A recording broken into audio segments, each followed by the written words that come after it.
ko alam kung saan ako magsisimula, pero siguro dito.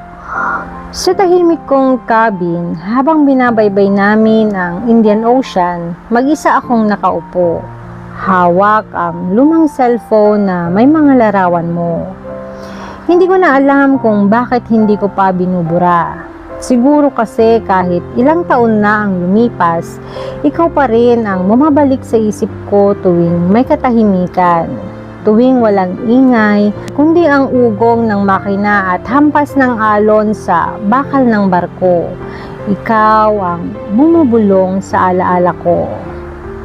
Ako si Mark, 32 years old, seaman at 8 taon nang naglalayag. Sa bawat port na dinadaungan namin, may bagong tanawin, may bagong tao at bagong tukso. Pero sa bawat alon na bumabangga sa barko, may alaala akong hindi matakasan. Ikaw, si Lisa. Hindi ka kagandahan, sabi ng iba, chubby, simpleng manamit at tahimik. Pero sa loob ng 5 taon nating relasyon, ikaw ang naging tahanan ko. Ikaw ang nagpapaalala sa akin kung bakit ako nagsusumikap. Hindi ka kailanman nagreklamo kahit madalang lang ang tawag ko, kahit minsan late ang padala. Basta't alam mong ligtas ako, sapat na yun sa'yo. Naalala ko pa noong una tayong magkita sa terminal ng bus. Naghihintay ng biyahe pa uwi. May hawak kang plastic ng tinapay, nakapants at simpleng blouse. Hindi kita agad napansin pero nung tinulungan mo akong buhatin ang bag ko, doon nagsimula ang lahat. Hindi ka nagpakitang gilas, hindi ka naman nagpakutsi-kutsi, pero sa bawat araw na lumipas, lalo kitang minahal. Ikaw yung tipo ng babae na hindi kailangan mag-ingay para mapansin. Tahimik ka pero maalalahanin. Hindi ka magaling sa social media pero magaling kang mag-alaga. Hindi ka rin marunong mag-selfie pero marunong kang magluto ng sinigang na nagpapagaling ng pagod ko. Hindi ka rin maputi pero maliwanag ang puso mo. Pero dumating ang taon na nagbago ang lahat. Taong 2021. On board ako noon sa isang bulk carrier na pa South America. Doon ko siya nakilala, si Camille, sa isang Facebook group ng mga OFW. Nag-comment siya sa isa sa mga post ko. Sexy, maputi, makinis at parang model. May mga larawan siyang naka-bikini, naka-makeup, naka-heels kahit nasa bahay lang. Trophy wife material, sabi nga ng mga kabarkada ko. Noong nag-chat kami, masaya siyang kausap, flirty, parang laging interesado sa buhay ko. At sa bawat gabi na malayo ako sa pamilya, sa bawat oras na pagod ako sa trabaho, siya ang naging aliw ko. Hanggang sa dumating ang punto na tinanong niya ako, bakit hindi mo ako bisitahin pag uwi mo?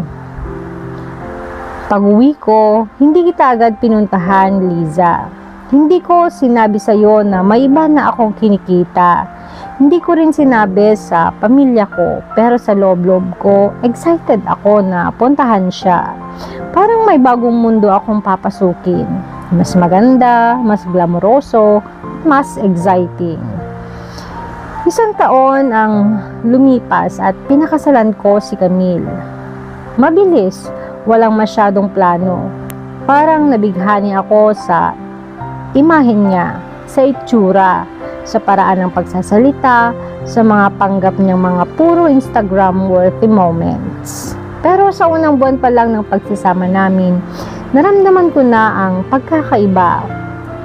Hindi siya marunong magluto. Hindi siya nag-aalaga kapag may sakit ako. Sa pa ay reklamadora siya. Laging galit kapag hindi ko siya binibilhan ng bagong gamit.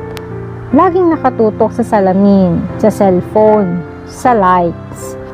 Isang gabi habang may lagnat ako, humiga ako sa sofa. Akala ko ay aalagaan niya ako, pero ang sinabi lang niya, baka mahawa ako, dun ka muna sa kabilang kwarto. Wala man lang tanong kung uminom na ba ako ng gamot. Wala man lang yakap o sabaw. Hindi ko alam kung bakit pero bigla kitang naalala, Liza. Naalala ko yung mga gabing may sipon ako at ikaw yung naglalagay ng Vicks sa likod ko. Yung mga panahong pagod ako sa biyahe pero ikaw ang nagluluto ng paborito kong sinigang. Yung mga simpleng text mo na, "Ingat ka ha, mahal. I love you." Na kahit walang emoji ay ramdam ko yung init. Minsan binuksan ko ulit ang lumang folder sa cellphone ko. Nandoon pa rin ang mga larawan natin.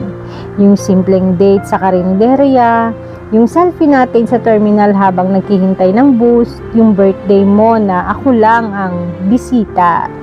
Hindi ka glamorosa, hindi ka rin pangrampa, pero ikaw ang tunay na nagmahal sa akin. Hindi ko sinisisi si Camille. Siguro ay hindi lang talaga kami tugma, pero ang pinagsisisihan ko ay ang paraan ng pag-iwan ko sa iyo. Walang paliwanag o closure man lang. Parang itinapon lang kita sa dagat ng kalimot. Naalala ko pa nung huling tawag mo, "Okay ka lang ba, Mark? Parang ang layo mo na." Sagot ko lang noon ay, busy lang sa trabaho. Pero ang totoo ay may ibang babae na akong kausap. May ibang puso na akong pinipilit mahalin. Pero hindi ako kayang mahalin ni Camille ng gaya ng pagmamahal mo sa akin. Hindi ko rin kayang ibigay sa kanya ang tiwala na binigay ko sa iyo. Dahil sa bawat kilos niya, sa bawat salita ay ramdam kong hindi ako mahal. Ako lang ang gamit. Ako ang provider at ako lang ang pangarap niyang magdala sa ibang bansa. At ngayon habang binabaybay namin ang dagat, habang ang buwan ay nakasilip sa bintana ng cabin ko, ikaw ang iniisip ko, Liza. Ikaw ang hinahanap ng puso ko. Ikaw ang hindi ko kayang kalimutan.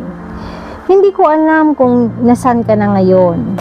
May asawa ka na rin siguro, masaya ka na, at ako, heto, naglalayag pa rin. Pero mas mag-isa kaysa dati. May asawa ako pero walang lambing. May bahay ako pero walang tahanan. Kung may pagkakataon lang, Liza, gusto kong humingi ng tawad sa iyo. Hindi para bumalik ka, kundi para lang malaman mong pinagsisihan ko ang lahat. Na sa bawat alon na bumabangga sa barko, ikaw ang alaala kong hindi matakasan.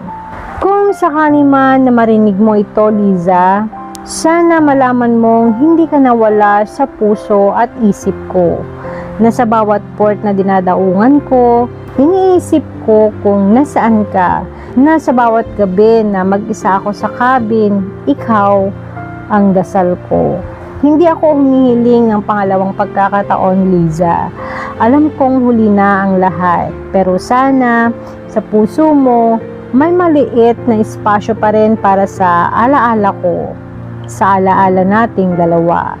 Para sa dating Mark na minahal mo. Hindi ang Mark na pinili ang mali, kundi ang Mark na nagsisi, tahimik at patuloy na naglalayag sa gitna ng alon, dala ang bigat ng pagsisisi. At kung sakaling magkita tayong muli, kahit saglit lang, Liza, gusto kong sabihin sa iyo ng harapan, salamat. Salamat sa pagmamahal mo, sa pag-aalaga mo, sa 5 taon na naging tahanan ka ng puso ko. At kung hindi man tayo magkita, sana sa hangin, sa alon at sa dasal makarating sa iyo ang kumpisal kong ito.